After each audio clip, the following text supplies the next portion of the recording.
Good evening everybody. আজকে আপনাদের সামনে আসা একটা বড় কারণ অনগোয়িং কিছু স্ক্যাম, মানে I am really flabbergasted, I am really astonished to know about the scams. একটা একটা বিষয় যেটা আমাদের সামনে এসছে সেটা হচ্ছে ট্যাপ কেলেঙ্কারি। কয়েকদিন ধরে এই ট্যাপ কেলেঙ্কারি বা ট্যাপ স্ক্যাম যাই বলুন, এই ব্যাপার নিয়ে কিন্তু পুরো রাজ্য রাজনীতি উত্তাল। আমরা যদি দেখি যে হোয়াট ইজ ট্যাব স্ক্যাম, দেখা যাচ্ছে ট্যাবের প্রকল্প, এটা একটা রাজ্য সরকার, যারা স্টুডেন্টস রয়েছে বিভিন্ন প্রান্তে, ওয়েস্ট বেঙ্গল আন্ডারে যে স্পন্সার্ড স্কুলগুলো রয়েছে বা ডিরেক্ট গভর্নমেন্ট স্কুলগুলো রয়েছে, তাদের ছাত্রছাত্রী বা স্টুডেন্টদের জন্য একটা স্কিম, যেখানে রাজ্য সরকার ট্যাব কেনার জন্য স্টুডেন্টদের যে নির্দিষ্ট অ্যাকাউন্ট আছে সেই অ্যাকাউন্টে টাকা ট্রান্সফার করছে।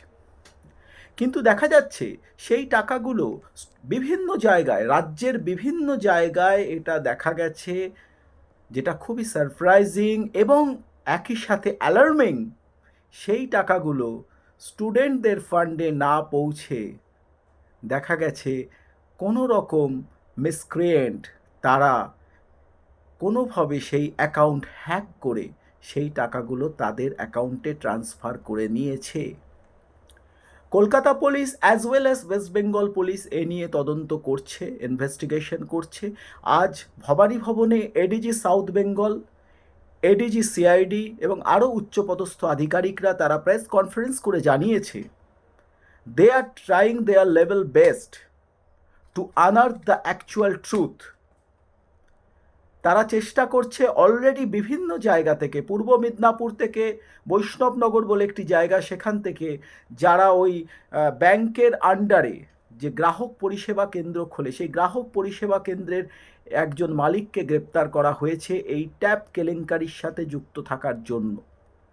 এডিজি সাউথ বেঙ্গল আজ সুপ্রতিম সরকার সাহেব, মাননীয় সুপ্রতিম সরকার সাহেব আজ প্রেস কনফারেন্স করে জানিয়েছে এই ট্যাপ কেলেঙ্কারির সাথে একটা ইন্টারস্টেট র্যাকেট জড়িত আছে। বিহারের কিষানগঞ্জ, ঝাড়খণ্ড, রাজস্থান বিভিন্ন জায়গায় সক্রিয় একটা প্রতারণা চক্র এই র্যাকেটের সাথে কিন্তু যুক্ত আছে, যারা পশ্চিমবঙ্গে মূলত চোপড়া, এখনও অবধি যতটুকু প্রাইমা ফেসি অবজারভেশন, পশ্চিমবঙ্গের মধ্যে চোপড়া, উত্তর দিনাজপুরের অন্তর্গত জেলার অন্তর্গত চোপড়া হচ্ছে এই ক্রাইমের এপিসেন্টার, যারা মূলত এই ক্রাইম অপারেট করছে। এবং তার সাথে এই আন্তঃরাজ্য বা ইন্টারস্টেট যোগাযোগ রয়েছে, বিহার, ঝাড়খণ্ড এবং রাজস্থানের বিভিন্ন জায়গায় যোগাযোগ রয়েছে, যারা বিভিন্ন জায়গায় ভুয়ো অ্যাকাউন্ট খুলে মূলত গ্রাহক পরিষেবা কেন্দ্রগুলো, যেগুলো ব্যাংকের আন্ডারে বিভিন্ন গ্রাহক পরিষেবা কেন্দ্র থাকে, এই গ্রাহক পরিষেবা কেন্দ্রের মাধ্যমে কিছু ভুয়ো অ্যাকাউন্ট খুলে তারা কি করছে, যে ডিবিটি অর্থাৎ ডিরেক্ট বেনিফিট স্কিম এর মাধ্যমে স্টুডেন্টদের অ্যাকাউন্টে ট্যাব কেনার জন্য যে টাকা আসছে, সেই টাকা দেখা যাচ্ছে স্টুডেন্টের অ্যাকাউন্টে পৌঁছচ্ছে না, সেটা অলরেডি তাদের অ্যাকাউন্ট হ্যাকড হয়ে দেখা যাচ্ছে মিসক্রিয়েন্টদের বা এই ম্যালাফাইড ইন্টেনশনাল পার্সন, যারা যারা মূলত এই ট্যাব কেলেঙ্কারির কিংপিন, এই স্ক্যামের কিংপিন, তাদের অ্যাকাউন্টে পৌঁছচ্ছে।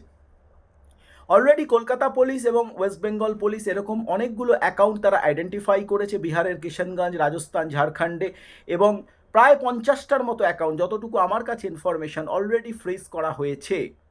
এবং এডিজি সাউথ বেঙ্গল আজ ভবানী ভবনে প্রেস কনফারেন্স করে জার্নালিস্টদের সামনে তিনি অপটিমিস্টিক ভিউই রেখেছেন যে খুব শিগগিরই তারা এই অপরাধীদের আইডেন্টিফিকেশন করবে এবং যে টাকাটা মিসঅ্যাপ্রোপ্রিয়েশন অফ ফান্ড হয়েছে, যে প্রসিড অফ ক্রাইম হয়েছে, সেই প্রসিড অফ ক্রাইমের যে টাকাটা, সেই টাকাটা তারা ওই অ্যাকাউন্টগুলো, ওই ম্যালাফাইড ইন্টেনশনাল পার্সনদের অ্যাকাউন্টগুলো, ওই ডেলিনকুয়েন্ট পার্সনদের অ্যাকাউন্টগুলো ফ্রিজ করে তারা যথাযথ ওই টাকাটা ফিরিয়ে দেওয়ার ব্যবস্থা করবে, এটা অ্যাসিওরেন্স এডিজি সাউথ বেঙ্গল দিয়েছে। এখন এখন যেটা প্রশ্ন, আমি তো এই ঘটনাগুলো আপনাদের বললাম, এখন যেটা প্রশ্ন যে এই স্ক্যাম, এই অনগোয়িং স্ক্যাম কেন হচ্ছে বিভিন্ন জায়গায়। আমি মানে খুব খারাপ লাগছে শুনতে, বিভিন্ন জায়গা থেকে বন্ধুবান্ধব যারা আছে দেশ বিদেশ থেকে আমাকে ফোন করে বলছে যে আমরা তো শুনতাম জামতারা গ্যাং, বিভিন্ন সাইবার ফ্রডের সাথে জামতারা গ্যাংয়ের নাম খুব যুক্ত, তা এখন জামতারার পরিবর্তে শুনছি চোপড়া। ইনসিডেন্টালি চোপড়া নর্থ বেঙ্গলের একটি জায়গা, উত্তর দিনাজপুরের আন্ডারে একটা জায়গা, যেটা আমাদের পশ্চিমবঙ্গ, আমাদের প্রাণের প্রিয় পশ্চিমবঙ্গের অন্তর্গত। কিন্তু আমাদের মাথা হেট হয়ে যাচ্ছে এখানে। আমরাই আর্লি এজে শুনতাম যে পশ্চিমবঙ্গে সেইভাবে অর্গানাইজড ক্রাইম নেই। আমাদের যারা রেসপেক্টেড পার্সন আছে তারা বলতো যে বিহার বা ইউপিতে কেন এসটিএফ দরকার, বিশেষ করে ইউপিতে কেন এসটিএফ দরকার, ইউপিতে গ্যাং ওয়্যার আছে, ইউপিতে অর্গানাইজড ক্রাইম আছে, ওয়েস্ট বেঙ্গলে সেই রকম অর্গানাইজড ক্রাইম নেই।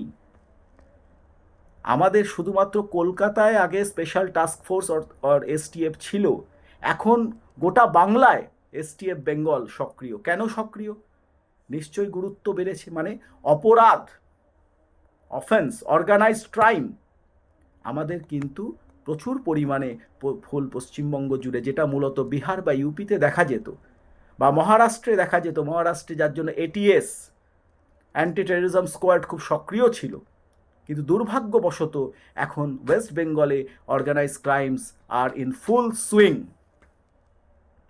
যারা ডেলিনকোয়েন্টস তারা বুক দাপিয়ে, বুক চাপড়ে তারা ঘুরে বেড়াচ্ছে। পুলিশ করছে, police R trying their level best, কিন্তু আমার মনে হয় আরেকটু সক্রিয় হতে হবে এই অপরাধ চক্রের, এই অপরাধের এপিসেন্টারগুলোকে চিহ্নিত করে তাদের যথাযথ দ্রুত তাদেরকে আইনের আয়তায় আনতে হবে, তাদের দ্রুত পানিশমেন্ট দিতে হবে।